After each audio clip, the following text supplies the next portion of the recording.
What is mindset? Our mindset is based on what we believe, and anything we believe in, we put into motion. I have spent my life putting the mindset of perseverance into motion, and now I am here today to share my journey along with others whose mindsets have changed the course of their lives. Hi, I'm mindset coach Lorraine Lindsey, and I believe that if you can change your mind, you have the power to change your life. So are you ready?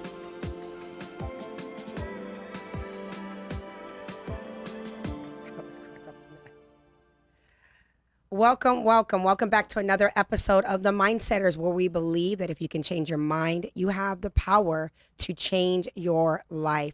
I am your host, Coach Lorraine Lindsey. I'm a peak performance certified coach as well as a mindset and life coach. Before we get into the show and introduce our guests, please do not forget to hit the subscribe button if you like the content. Give us a thumbs up. And also, we'd like to hear from you. So send us your comments, good, bad, or indifferent. We've got a lot of ground to cover on this show, so I want to get right into our wonderful guests that are on the show today, a quick bio on who they are, and then get right into the topic. So welcoming back a reoccurring guest of ours, Mr. Rodney Allgood. And let me give you all, for those who have not watched the show and know Mr. Allgood, here's a little bit about Rodney. Rodney Allgood is the creator of Mind Shift 360, a high-impact program helping high-achieving entrepreneurs break through ceilings, limiting beliefs, and comfort zones so that they can soar to greater heights, expanding their focus in business from just the bottom line to leaving a lasting legacy. He has 3 decades of personal experience as an entrepreneur and industry leader. Rodney has learned that it is not enough to amass money. It is critical to align your business with your passion and your purpose. Rodney has successfully coached professionals struggling with stagnation in their careers and businesses. He has also helped thousands of people with videos, courses, and coaching to overcome extreme mind control from traumatic experience to being liberated from religious cults. He is also a former host of iHeartRadio's It's All Good. Rodney has empowered people with the message that we are truly the screenwriters of our lives. Whether he's speaking at high schools, universities, or Fortune 500 companies, Rodney is able to inspire rising stars as well as re-inspire those who may find themselves adrift in life or in business to align the self-belief with their level of potential. As an award-winning speaker, Rodney deeply resonates with diverse audiences by seamlessly blending wisdom from his business acumen with divinely inspired poetry, keeping his audiences at the edge of their seats, completely engaged. He has the rare gift to transfer lasting enthusiasm so that the listeners go on to take effective action. Rodney, thank you so much for coming back on the show. Always a pleasure. Nice to be here. Always nice to be here. Our next beautiful guest is her first time on our show. This is Dr. Rae Wells, and I am so excited to have her. A little bit about Dr. Wells. Dr. Wells has 3 degrees from Spalding University in Louisville, Kentucky. Education leadership, business communication. She has a master's in communication BS. Additionally, Dr. Wells created the Dr. Rae Scholarship Fund to assist students with a financial need to encourage their academic endeavors. Her roles from teaching, training, and development and communication have led to her success in leadership. She is results-oriented and seeks innovative techniques to problem solving. Most importantly, she's always on a mission to serve. In 2021, Dr. Wells adds realtor and author to her list of titles as she is self-published. Her book is called Living Beyond a Dream, The Civil Rights Journey of Dr. Reverend Charles Eliot Jr. This biography highlights her grandfather's journey during the civil rights era and beyond. Dr. Wells is a licensed realtor in the state of Nevada, where she's also a certified notary public. Dr. Wells is compassionate about the community and continues to mentor disadvantaged women and at-risk youth. She's an avid believer in supporting small businesses, law enforcement, and children. When not working on projects, speaking at an engagement, or assisting others, Dr. Wells enjoys traveling and spending time with her family. Dr. Wells prides herself on being a leader who embraces transformative leadership strategies and helping others reach success. Welcome. So as you can see, ladies and gentlemen, I have some really, really good people on the show to lend some opinions and some expertise and some personal stories about the topic today. So today we are talking about red flags. And actually, Dr. Wells, or May I call you Rae? You may call me Rae. I would like that. So Dr. Wells, or Rae, her and I had a conversation and we talked about, because I really wanted her to come on the show, and we said, what would be a great topic to talk about? And she said, you know what? I have a personal experience with a situation in my personal life where I literally ignored some of the red flags. But she was able to kind of figure it out ahead of time through her life's experience and everything, and say, okay, these are the red flags. How do I overcome and how do I walk away from the situation? So before we get into red flags, because if we all live long enough and have dated, we've been in some type of relationship where there were red flags, and self-included have ignored those red flags. So I want to read this really quick. It's from one of the references, which is In Style. There's an article in In Style that kind of gives like a little disclaimer on red flags, right? Because we don't want to say these are red flags and run for the hills unless, of course, it's abuse. But there are some red flags that can be overcome. So this real quick. Red flags are totally subjective. Most of the time, they're specific to each individual and their values, desires, and preferences. According to Jessica January Bear, she's a psychologist, licensed clinical psychologist, and founder of Bear Psychology in New York. Also, what we consider to be red flags can evolve over time. What is a red flag today might not be one tomorrow, and vice versa. Dr. Bear adds, that said, some common red flags that people report have to do with communication, values, and judgments, she explains. Unfortunately, it's totally common for us to miss these red flags when we're blinded by love, says matchmaker Susan Trombetti. She is the CEO of Exclusive Matchmaking. People can be emotionally charged and ignore the red flags in the beginning, or find a way to deceive themselves to lessen the impact because they don't want to face reality. Other times they just miss them if their picker's off or they lack boundaries. We've talked about the picker in the past. But today we're going to discuss universal toxic behaviors in modern dating that relationship experts say should set off alarm bells. While some can be worked through with communication, depending on what they are about and how you feel about them, others, like any kind of abuse, should be considered deal breakers, aka exit the relationship as soon as possible. So I just wanted to kind of throw that out there, and let's get right into it, right? Okay, so the first thing is, what are some? Now, there's a lot of red flags out there, but I read a few different articles, and there were some kind of ones, some of them that stood out of what are red flags. So let's kind of go into these red flags, these little bullet points, and then, of course, I want to hear from you all. I don't want to just listen to my raspy voice all day. All right, so number one, frequent lying. We've all been in situations where we've been in a relationship and there's the little lie, and the lie gets a little bit bigger, or maybe there's an omission of things, and you start to hear, and there start to become these patterns, and things don't line up.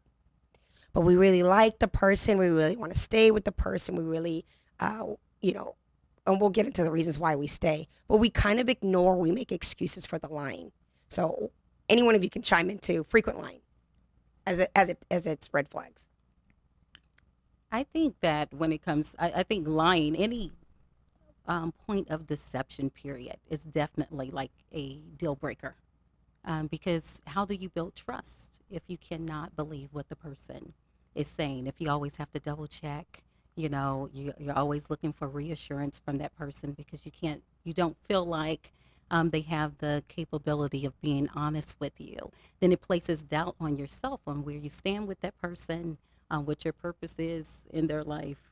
And so for me, the frequent lying is definitely, it's not like it's a one, you said frequent lying. So there's a difference between, I lied this one time because I didn't want to hurt her feelings, or I couldn't go to this. I really wanted to go to the game with my boys, and she wanted to go out to dinner, but it was the playoffs, the finals. That's one lie. But to frequently lie, to lie continuously, I think that takes away from the ability to trust a person. So that is definitely, for me, a red flag. That's a huge deal breaker.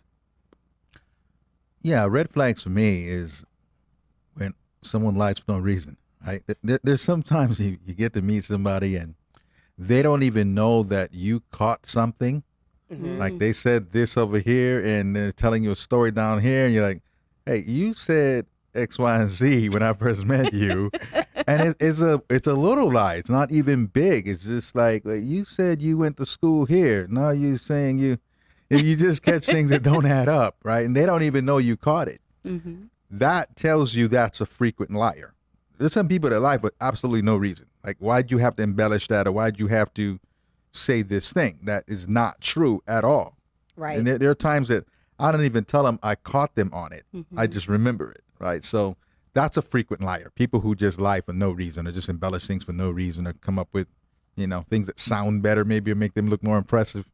Another one that I feel is a huge red flag, and I've had a lot of friends really buy into the habitual liar.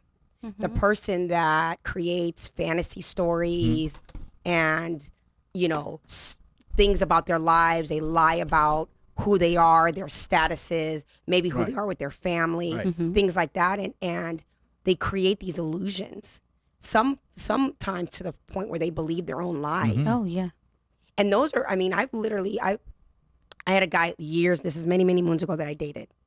And he was just a chronic habitual liar to the point where I could sit, and I'll give you such a silly example, okay?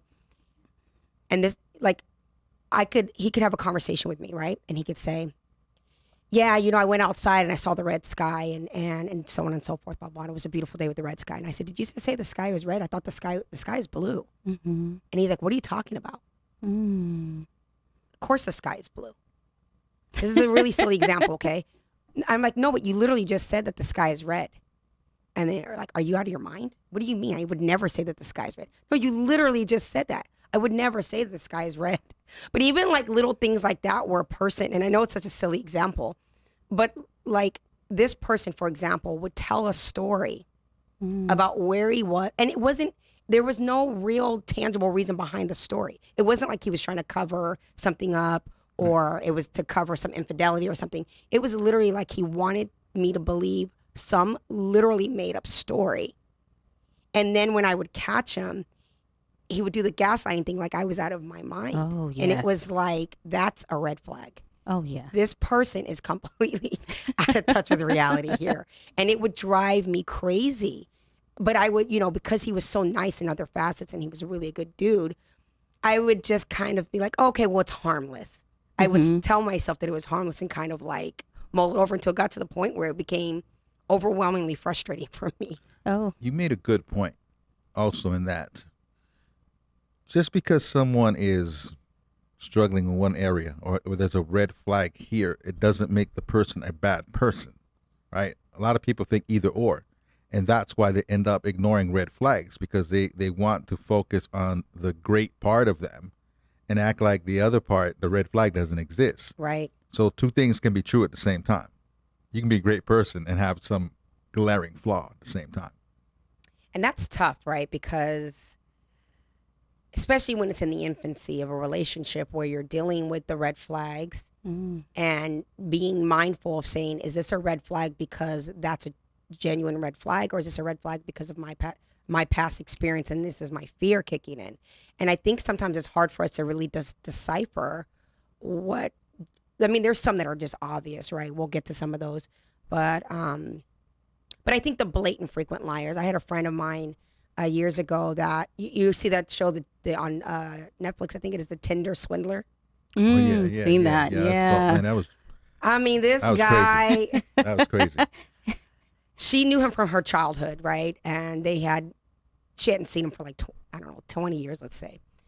And he's seen her and he was kind of infatuated with her. But he started creating these grandiose stories of his life, these big things. And she was really caught up in the story. She really wanted to believe that he was this larger than life person. And they kind of had a little bit of distance between the two of them. And as she would tell me things, I would start to say to her, I don't know, it's not adding up. That doesn't really make any sense. And she would always kind of make these excuses. But what happened over time is that things became unpacked, right? And there was another life he had, and he had a wife, and he had a family, and he had a whole totally different life. But she was really caught up in the fantasy of his story. And even when everything was revealed, for a while she stuck around, still wanting to kind of hold on to that. And we'll get into why people ignore red flags. So I want to go to the next one, which is, to me, poor communication. Now, this one's a tough one when it comes to red flags, right? because everybody has a different style of communication. Absolutely. A lot of our communication comes from patterns and behaviors and learned behaviors that we learn. You know, like my family, our negative way of communication is shutting down. We get quiet, we shut down, we retreat. A relationship I'm in now, that person needs to be right there and be talking. And there are times when I retreat. Now, when we first started dating, he saw my retreat and my shutdown as a red flag. I saw his like in my face, always wanting to talk as a red flag. But it was really just two different styles of communication. Both actually were dysfunctional. And we had to learn to a proper way of fighting to actually get along. So what do you guys want to say about the communication? I'll definitely say that, as you stated before, communication styles are very different, and you have to be willing to adapt to that person's communication style. I am definitely the type of person, I like to talk things through because, I want to be able to resolve whatever issues are going on. But, I always, too, I try to feel the person's energy. I always think about my tone, what I'm going to say, how I'm going to say it. I think about the environment we're in. Is this the right time to bring this up right now? Or should I kind of just wait, So I always look at the opportunity to present whatever issue I have at hand. But if a person is kind of closed off, they're not receptive to communicating, then that's going to be a problem down the line. You have to, if you want a relationship to work, you have to be able to communicate effectively. Still respect each other's communication styles, but you have to talk through issues. I was just, I was in a situation myself where I was dating someone and his thing was, you like to question me a lot. When I talk to you, I feel like I'm talking to a therapist or a shrink. And I'm like, oh my goodness, I don't want you to feel that way. But for me, I would ask questions because his answers were incomplete. He thought that I was asking him questions because I didn't like the answer that I received. No, you just didn't like what I had to say. And it's like, no, you didn't finish your statement. Like, Right. I still need more information over here. So trying to get him to communicate with me and express himself is something that, I knew was going to take some time, a long time, because of his past and issues that he had to deal with, his childhood trauma and the things he's experienced in previous relationships. He's the type of person that shuts down. I shut down when I'm upset and frustrated, because I know that I need a moment. But when I know that there's something important that needs to be taken care of, I think it's important, to go ahead and, hey, lay it out on the table so that you can get some resolve. Right. I think you said something key, and I know you have something to say, Rodney. I think you said something key there. It's one thing to be able to articulate and be able to have a willingness to be open to communication. I think the red flag lies in when the person is unwilling to open up communication, because that will become a problem, because communication is key. You were going to say, Rodney? I think it's important when you're going into a relationship to understand what kind of communication you need and how you communicate. Because I'll give you an example. My oldest brother and his wife, they've been married forever, like 40 years. And I stayed at their house, this was a few years ago. I stayed at their house for a week. And they don't talk about anything deep at all. It's all surface. But they're both like that. And it's fine. It would make me crazy, but it works for them. Right. They never argue. They never fight. They're as happy as can be, right? But to go into a relationship to try to change someone, they're with the right person. They understand each other whatever way that works. I don't understand how it works, right? But it works for them. Right. But if you know that you need to communicate in a deep way, not just about problems, not just about things that you disagree on, but just philosophies of life. Yes. Some people like to talk about the pyramids and, aliens and things that somebody else will think is quite weird. Right. But somebody else loves talking about those things. So you've got to understand going in your need, what you like to talk about, how you like to communicate. And if that feels off, it's going to be difficult. It's really hard to change people. Correct. It is. And I don't think, I'm going to just kind of piggyback to that. Not only is it really hard to change people, but you shouldn't have to feel like you need to change anyone, right? That's right. When you come together, there should be, again, I'm going to use the word willingness, a willingness to change. And it isn't because something's wrong with you. It's just that you're an individual that's coming with an individual, and together there has to be some adjustments made, some changes made in order for it to kind of be cohesive. Yes. And we talked off camera about the word narcissism, right? And when we talk about communication, sometimes when you're in relationships where there's a narcissistic person, it's only about them. Yeah. And so when we talk about poor communication, it's like if I'm expressing what you did made me feel this way, or the way we are communicating is making me uncomfortable, and I'm sharing, not demanding, not trying to control you, but sharing, and that person's like, well, that's your problem. That's how you feel. I do me. It's my way or the highway. And it's that attitude. That's a red flag. Yeah. Because that person's always going to be self-absorbed. Yes. And I can't say always, but that person is showing and demonstrating that they're somewhat self-absorbed, that they're narcissistic, that it's only about them. All right, so I'm going to go to the next bullet, which is infidelity. Okay, so this is seemingly the obvious red flag. But what's interesting is that for some people, it's not really a deal breaker for them, because they're so webbed into the relationship. Now they know it's a violation, it's a betrayal, especially when you have decided that you are in a monogamous relationship and that conversation or that understanding has been implemented. And then the person goes out and betrays that through infidelity. Some people will rationalize and compromise, or they'll literally look at themselves like there was something wrong with me. Now I know there's a multitude of reasons why infidelity takes place in a relationship, but particularly when it's the infancy, again, when it's the beginning stages of a relationship, when we're talking about red flags, right? And the person's already there.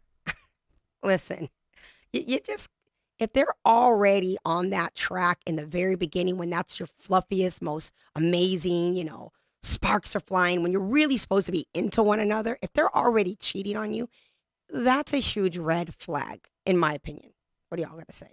Oh, absolutely. I mean, again, it goes back to, being dishonest, not being upfront. I think whenever you're starting a new relationship or a connection, I hate to even say relationship these days, right? Right. Because it takes some time, especially at my age, in my 40s, it takes some time to develop those things. We've all have been through relationships. Most people been married by this time, maybe once or twice or so. So, you're taking baby steps to get to know someone. You're trying to establish a foundation, a connection with someone. And I think it's very important to set those expectations up front. Like, okay, we're dating. Are we dating other people, or are we exclusive to one another? And once you've decided, like, well, it's just going to be us, we'll focus on us and take baby steps and see how we can nurture this and see what comes out of it. Then you have that expectation that that person is only going to date you.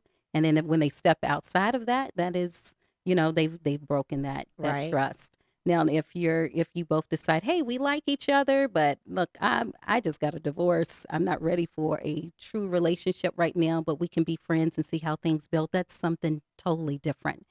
But, once you establish those expectations, then, you're going to hold a person And I accountable think to that's that. key. And I think a lot of people are afraid to do that in the beginning, especially when, and a lot of people are dealing with this where, like you said, we've either been in marriages or we're coming out of long-term relationships, or maybe we're feeling alone and we just want companionship. Mm-hmm. We tend to sometimes, when we're in that frame of mind, to make a lot of excuses, right? And with that said, we sometimes are afraid to have those upfront conversations where we set the expectation of, what are we doing here? What is this turning into? I mean, you don't have to come out the gate with it, but Right. once you've gone on a few dates or you've established that you really kind of like each other and that maybe this might have the potential to go somewhere, it's about pouring into yourself and saying, I am happy, I'm excited that I'm with this person, or that I'm happy I met someone, but let me make sure that I'm honest with myself and pour into myself and have a conversation so I don't have to deal with, infidelities and things like that. Because sometimes we just assume that the person's on the same page as us. And then when they go out and have these indiscretions, we're riddled with why? Why wasn't I good enough? Why did this happen? But sometimes it's because you never had the conversation and set the expectation. What do you have to say, Rodney? when infidelity happens early on, it's not really about the relationship. It's not about the other person. That's a pattern that person normally has, Mm. or they're not as committed to it as you may be. Relationships are like bank accounts, right? So someone that's been together for a while, maybe they've been married for a while, they have kids and lots of good memories and lots of good experiences. There's lots of money in that bank account. Right. Infidelity is a huge withdrawal. Mm. Some people get through it because there was enough in the bank to handle that $50,000 withdrawal, Love that. right? That's a really great way. There of was putting it. 100 grand in the bank. You got through it. When you start a relationship, there's $50. Right. You end up with a Right? deficit, right? Now you're in the red by 50,000, and you're making $10 deposits. It's Right. not going to work out very well. Right. So it's really about that. So when people have been together for a while, some people focus on the infidelity, and when you do, there's not a lot of hope there. Some people focus on the reason it came about, and if they can address that reason, then they can rebuild what they had. So it's not necessarily something that people can't get over. There are people I know that have stronger relationships after I've because seen that they too. finally got to talk about this elephant in the room that they weren't addressing, and the infidelity made them go deeper, and the connection is stronger after. But early on, if that happens right in the beginning, that's not a good thing. And also too, there's infidelity. Like you said, your example with the bank was perfectly said. But there are people who are repeat offenders, right? They have, and it's a respect issue, whether they have no respect for their person, or sometimes it's a lack of respect for themselves. But if someone's continuously disrespecting you in your relationship, even if it's not intercourse, like the infidelity doesn't have to go as far as like sexual intercourse. Sometimes when a red flag is this person, when you're out with them, they're disrespectful and overlooking and gawking at other people, or as soon as you turn your back, they're off trying to talk to someone else, or they're on their social media hitting everybody up in the DM, and there's other ways, and so those are red flags. Well, if a person can't respect themselves, then they're not going to respect you. Right. Yeah, that's Exactly. absolutely true.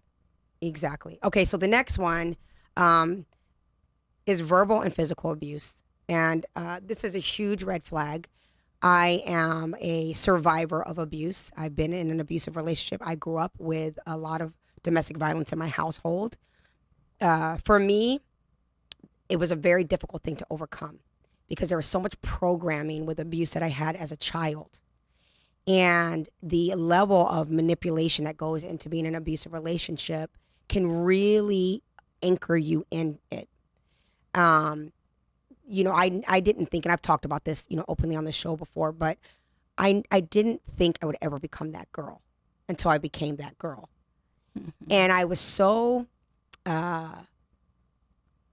enthralled with who this person was and wanting to be infatuated, wanting to believe the narrative I created inside my head of who this person was going to be in my life, that I almost tolerated everything because it was almost like a subconscious form of desperation. I wanted him to be it for me. And when the abuse came in, it didn't come in right away, right? It started off very fairy tale like. The relationship was beautiful and I was on cloud nine, but at some point, the abuse kicked in. And when they were abusive, I would have the strength and the courage in the beginning I'm out, it's over, you're never going to do this again. I would leave, I would retreat, all of those things. And then that dynamic of the beg, the plead, I'll never do it again, and really roping me into feeling really sorry for them. I mean, it was crazy. But there were red flags in the beginning before the physical abuse took place. There were things that I just didn't want to see in the beginning. And to me, this is the one red flag that if you start to see signs of it right away, you need to get out Absolutely. before you get anchored in. Yeah. Do you all want to kind of touch on that? I know I said a mouthful. Ooh, I like many women, I too have been a victim of verbal and physical abuse. and have stayed in relationships as such because you're hoping that a person will change, or because you were brought up and you saw certain things a certain way and you just thought that that was an acceptable way of life. But, you know, that's always a red flag. And that's something that, you know, no woman, no person, because men deal with it too, Absolutely. should ever have to, you know, go through that. I think a lot of times we subject ourselves to situations like that because of a lack of self-love and self-care. When you pour into yourself and you love yourself, there are just certain things you're not going to accept in your life. I know there was a cutoff point for me when I walked away. I promised myself that I would never allow myself to endure any type of abuse of such. And so when I do see those red flags, the verbal abuse usually starts before the physical. Absolutely. It's like, you know, I'm done immediately. There is no, you get a second and third and fourth chance to make me feel devalued or belittled because you don't feel adequate, you know what I'm saying, as an individual. I refuse at this point in my life, and have chosen so and you know, for years, to allow myself to be a volunteer, because at one point you go from a victim, but experience and lessons teach you. You know what I'm saying? Your experience will teach you certain lessons, and if you keep going back, now you're volunteering. That's deep, and that's the truth. That is the truth. I love that. Mm-hmm. That is so true. And I think we need to check into that when you're dealing with repetitive situations in your life. You know, same circumstance, different name. It's time you really need to check in with self and say, what is it about me that I'm not pouring myself, that I'm making this acceptable? And to say, and what you said was perfectly, it's like volunteering. You're showing up for that. There's some self-belief, limiting self-belief in your mind that says this is the narrative. This is supposed to be a part of my life. This is what I'm familiar with. This is what I'm comfortable with. Some people like to be victims. They like to tell the story. They don't like it physically. They don't think that they like it. But sometimes when we victimize ourselves, we get attention and we get some kind of reward for that, be it negative or positive. There's some kind of reward, but it's a learned behavior. Want to go to the next one? I want to get to the other stuff, but okay, here's another red flag. When your friends and family are concerned. Now, I get that sometimes we have haters in our lives, right? Friends and family that, you know, maybe seeing us in a new relationship and seeing us happy because they're, you know, the old expression, misery loves company. I'm not talking about that. I'm talking about people who you can trust, who you know have the best intention in their heart.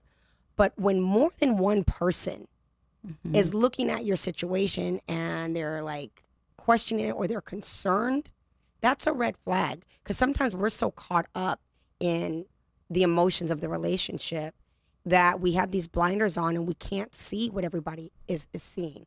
When you start to hear multiple people tell you the same thing, it's time to kind of check in and say, all right, there's got to be some truth to this. Oh, absolutely. I'm blessed to have a supportive system.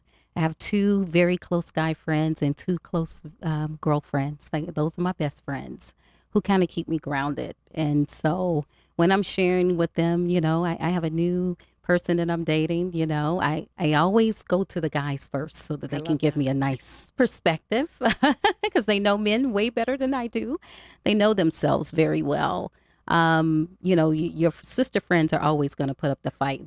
Girl, don't put up with that. Oh no, you know, dismiss him for this. You know, my guy friends give me a little balance there to say, wait a minute, have a little grace, have a little patience, give this person a little time. But if it's something major, they're like, hey, you need to pull away from that. Like, you know, this person's not good for you. And so I trust my inner circle. I know that they each play a very important role in my life, and they have the best interest for me and want nothing but the best for me. So it's good when you do have that. I know everyone does not have a support system like that. But you know, I'm very blessed to have that in my life, and I listen. You know, if I'm sharing certain signs or that a guy has shown me with one of my friends, and he's like, "Oh no, you know, be careful with that," or respond to that this way. You know, giving me some guidance on that. I certainly appreciate that. That's so important. Rodney, I'm sorry. What would you say for people that, because like she said, she's blessed, she has a support group. But with this particular red flag, what would you suggest or what would you say to people who don't necessarily feel strength in a support system? If they are in situations where maybe there's a lot of red flags for the relationship, but they don't really have the go-to people that they can really trust to really give them some insight. I think everybody has go-to people. Everybody has friends. And if you don't have friends, you need to start there. There's other things you need to focus on before a relationship, right? But to her point, you have to know who your inner circle is, right? You can't just validate anybody in life. But your inner circle, people that you trust. When people have an opinion, it's usually based on an energy they're feeling. They can feel that you're not being yourself. That's the number one thing. Right. Like you're not being yourself. I dated this girl once, and it's the only time this has happened, where I would get text every time I went out with friends or went to an event or something, like not feeling her. Or people come and whisper in my ear, I don't like this one. It was crazy how many times it happened Dang, it was with like that particular what person, serious right? energy. I went somewhere and somebody go, who is this new girl? I don't like her. What is it? I said, she's just kind of shy. No, it was the way she looked at me, Rodney. She's just kind of, no, it's not shy. I know women. That wasn't the shy look. Right? So you got to pay attention when you get that much response where people just aren't embracing somebody or feeling somebody because you're probably acting different yourself. And people are feeling that. Whenever people feel like you're not being you, they're not going to groove with the person you're with because they know that's what's changed. It's interesting you say that. I had a dear friend of mine that was in a relationship that, I personally, and we were her and I were very close. I just really, just clear as day for me, like this is not a good fit. This is not a good person. But I have to also respect that she needs to go through whatever she needs to go through because whenever I would say something or have my opinion about it, it would cause conflict between her and I as friends. And although I'm a big support in her life, I started to kind of take a seat back and just kind of not share but it's very hard for me to do that because I want the best for my friend. But to see the red flags, but what both of you have said is that there was the biggest thing for me is that because I know her so well and when she's in her ray of light, when she's shining, when she's in a good space emotionally, her core values are very clear. And in this particular relationship, she's completely out of alignment with that. She is compromising everything that she stands for. And when I watch her and I see her, I kind of see her almost like she's become small. And it makes me sad. But when we talk about your friends are concerned, sometimes your friends don't have the space. Or in my case, maybe there are times I've overstepped my bounds in sharing my opinion of the circumstance. But it's really, really difficult. I always say, when you're sharing with me and I see you're setting yourself on fire and I'm standing here with a glass of water, you don't want me to throw the water and put the fire out. There's something going on with you that you want to keep the story. And so sometimes your support system will take a seat back. And it's hard to do that, Another point, too, is we all have friends that disappear when they get in a relationship. That's true. Just gone. Yeah. And that's another time friends will say something because you're just not showing up at all. You have no time for your friends, and it's just all about the person they're seeing. That's an issue too. That's perfect because that goes into the next one, and we're almost done with these. Possessive/controlling. Ooh. That's a red flag. When you start to get into a relationship where the person only wants you with them at all times, they don't really want you to interact with your friends. See, in the beginning, it could be dicey, right? You don't necessarily pay attention to it because you think it's very romantic. Oh my gosh, they miss me so much. They always want to spend time with me. You're starting to cancel your other events with your friends or maybe dinners with your friends, or maybe you're not spending as much time with your family because the person's like, but I just want to spend time with you. I just want to be with you. I'm just so into you. And we can get really roped into that. And before you know it, you're completely isolated from your friends and your family. That's a red flag because relationships are important to be in community, to be tribal with your partner, but your individuality is just as important. You are who you are in your most intimate world, but you are who you are with your friendships and in your work world and with your family. And when that person wants to take up all of that time and have you to themselves, that goes into that's a form of control. That's a red flag. And that's indicative to abuse. Oh yeah, absolutely. I was in a situation quite, with the person who, had family coming in one week. His daughter and his parents were coming in, and so I knew he had plans. My best friend, she comes in town, and I'm like, "Oh, my best friend's coming in town this week. I hope you have a nice time with your family." And then, the night that my best friend is scheduled to come in, I get an invite. Why don't you and your best friend come over for drinks? And I thought it was bizarre because it's like, your daughter's there. We haven't gotten to the point where we're meeting one another's kids and everything. So I was, at first in your mind, you're like, oh, I'm special. I get to meet his daughter. But I go over there because my friend's flight's delayed before I pick her up to have a cocktail. And as I'm leaving, he's like, you're coming back, right? And I'm like, well, you have to be at work at 4:30 in the morning. It's quite late. He still wanted us to come back. And, we came back, introduced him to my best friend. And then, later on, the next day, he takes his family out to dinner. And I'm trying to take my friend out, so that she can enjoy herself. And the following day, I get a call at 6 o'clock in the morning. The first two questions, where did you guys go and what time did you get in? And I was like, whoa, I've only known you for 2-3 weeks. Oh, yeah. Like I'm getting calls at 6 o'clock in the morning about where did we go and what time did I get in? And I thought, at first I was like, oh, I got to meet his family. That was nice and fun.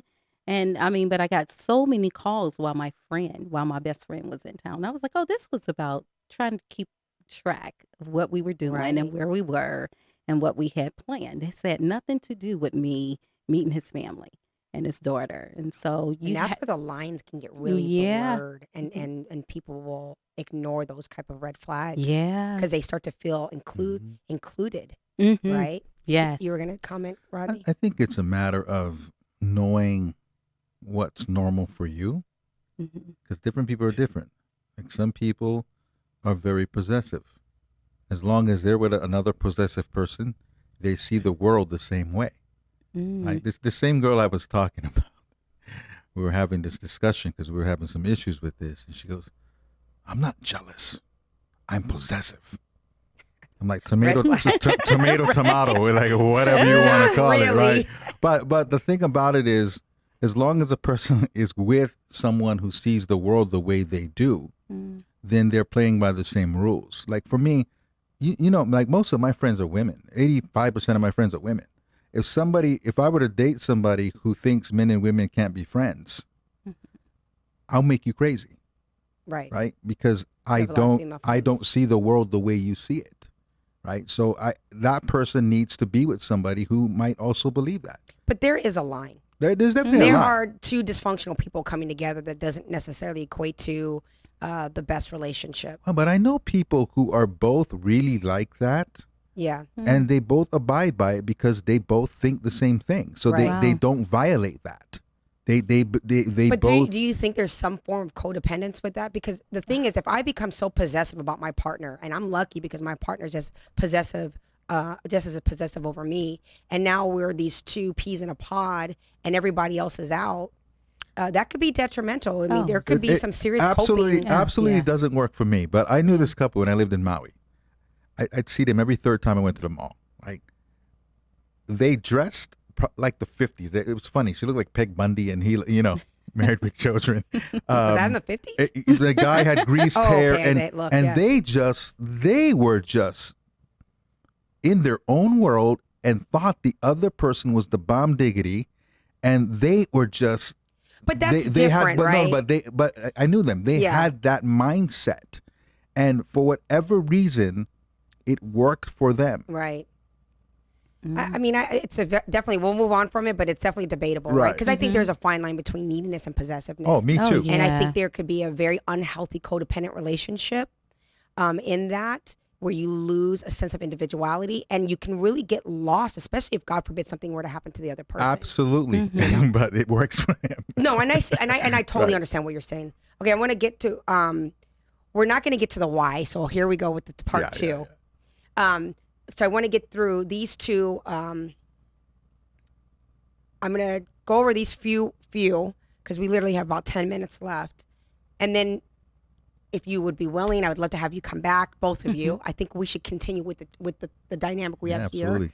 here on actually talking about why we actually ignore red flags and be able to get really deep into that in part two. So before we conclude, let's bring up these couple other bullet points, which are being hung up on your ex, financial deceit, conceit and no compromise, which we kind of already spoke about, and no real commitment. So the first one, being hung up on the ex. Okay, so this one for me is a huge red flag. And a lot of people, men and women, ignore this red flag. If you start to date somebody and you're really into them and they're really into you seemingly, and all they can talk about is the past relationship, whether they're having some omission of guilt and how they feel bad, and I can't believe I did this to this person and I was the bad person, and or this person was awful to me, and it's just always a conversation about the ex, or we used to go here, or oh, this brings back memories of this. They're healing, or they haven't let go yet. And I don't care how magnificent of a person that you are, they're not going to give you their all if they're in that phase in their life. It's a huge red flag. What? I think it can be, but I think we also have to be careful to. Sometimes we see red flags, but there's none. I'll give you an example. I remember going to dinner with this girl, and I mentioned my ex-wife came up, or my family came up a couple of times in the conversation, and she just dropped her fork and said, "It's the second time you've brought up your ex-wife."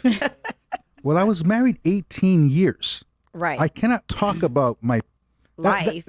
I was at the time, That's I was probably 44 years old. I've been married from 22 to 41. I mean, that's a big part of my life. So if I'm going to talk about my life at all, she was a part of it, and my kids were a part of it. I wasn't hung up on her. That's a huge part of my life. So I think when we get extreme like that, like you can't bring her name up or your kids' names up, it's part of my life. And that's a red flag too. It's a reversal red flag, right? So that was a huge red flag for me. Because it's like that was massive. I come with a story. I have stories and people's lives that I've been intertwined with, and exes. And if we're here today, but okay, that's a great point. I actually really like that you said that, because you're going to talk about your ex, right? Especially when you're getting to know, sometimes that person's going to come up because people want to know what the breakdown was or whatever. But I think there has to be a comfortable flow of conversation and communication, and a space where where it's a topic. But when people are just arbitrarily always bringing up the ex, and it's always tied up in to emotions that are unhealed, and we can't, I think sometimes we want to rescue the person. We want them to be in our life so bad. We see that they're maybe great people, and we want to be the person to rescue. But if they're not emotionally healed from the situation, if they're not just saying, "Hey, this is my life, this is what happened," but they're still kind of riddled with the pain behind it, I feel like it's going to be very difficult for you to have a really open, meaningful relationship. And I know there's exceptions. This is not the rule, but what do you think? Ooh, I definitely get your point. Because we all have experiences, right? And, especially at this point in our life. So the ex will probably come up every now and then.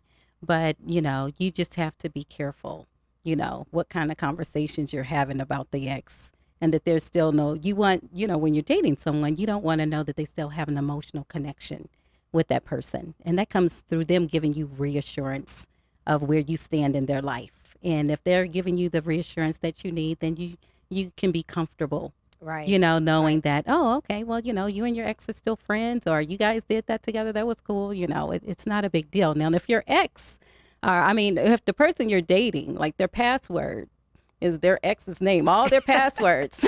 I've had that experience. You're like, okay. Every password to everything that they have is their ex-wife's name. It's like, okay, you guys been divorced for 5 years. We've been married for 2 or 3 years. Why is she still showing up? Right. I think That's an issue. For I sure. found the healthiest relationships have been people who can just speak freely about their life. They're not Right. guarded about their ex. They're not. It's not like they're put on a high or a low. They just speak about their life in a really matter of fact way. Right. Mhm. And I don't.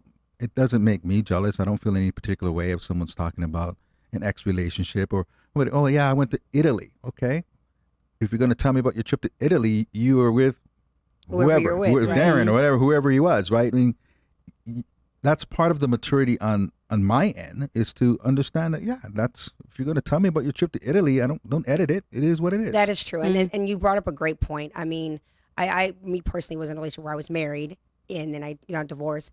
There was a time when I couldn't talk about my ex-husband without being emotional or whatever. And honestly, any relationship that I had that was too soon after that, it wasn't going to work. But there also was a time in my life where I had really overcome, I'd healed, and I was in a good space with I had a compassion for him. I had a good, healthy perspective of him at that point. But the person I was with was still very uncomfortable with me bringing him up. Mhm. And it's like, but I'm in a good space. So you're right with that. All right. So, geez Louise, such good stuff. Okay, these two. Well, let's just kind of combine them. Okay. Conceit and no compromise. Well, let's skip over that because we kind of talked about that. Financial deceit and no real commitment. So real quick on the financial deceit. I know that there are people who sometimes get into relationships and here's a big one. They loan money to the person, right? The person talks about, I've got this and I've got this. I've got an investment or I have money or I have this. But I just need, I'm in a little bit of a bind. Let me borrow some money. And then, and I'm just throwing stuff out here. And you loan the money. And I know a lot of women who have done this and men who have like, okay, I'm going to give the money. We're good. And that person has been deceptive.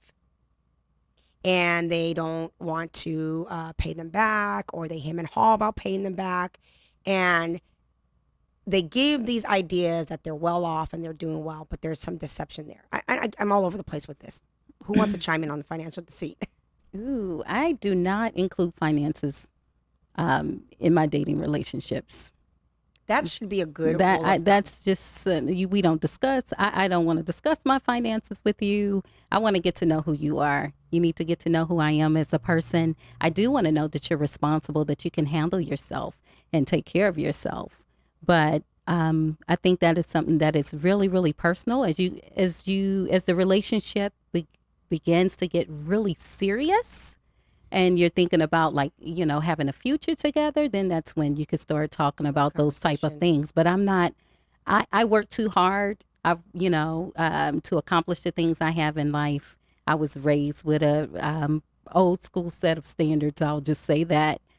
So for me to just take what I have, work so hard from, and give it to someone else, and not know, you know what I'm saying? I mean, if you give something, you might, maybe just give it. Don't Right. even expect it back. I have learned just that have no expectations. Like, wholeheartedly. hey, look, if you give it to me, if I got it to give and you need it, if you really need something, I got you. Right. You know what I'm saying? I'm not going to see you go without food or anything, that you would need. But I wouldn't have the expectation of giving it back if I gave it to you. Yeah. But I really think that finances should really be off limits I for a agree. while until you really get to know a person. 'Cause you don't- you Because you can't- never know the person's motive. Exactly. You never know what their intent And you is. just can't buy love. I'm sorry. No, just you can't. Well, it gets back to the point of really not knowing somebody. It's when you know somebody, you are clear about whatever the situation is. That's how well you know each other, right? If there's deceit, then there's so much of that person you don't know. You don't know their whole life. You don't know a huge portion of who they are. Right. So, okay, the last one is, and we've got like maybe 60 seconds to just spill this out. No real commitment. So I'll just say this real quick. If you're a red flag is if you feel like you want to get to the next level and they don't have a real commitment. Everybody has different ideas of commitment. If a person doesn't want to make a commitment with you and that's what you want in your life, then that's a red flag. You can't force a square peg into a round hole. Yeah. Period. All right, so I always do this. I always run out of time. I should time my show before, huh? Come on. All right, so I would love, again, for you all to come back, for us to talk, do a part 2 on this. Red flags, why do we ignore the red flags? So for the viewers that are watching this program, we've given you some bullet points of what red flags are.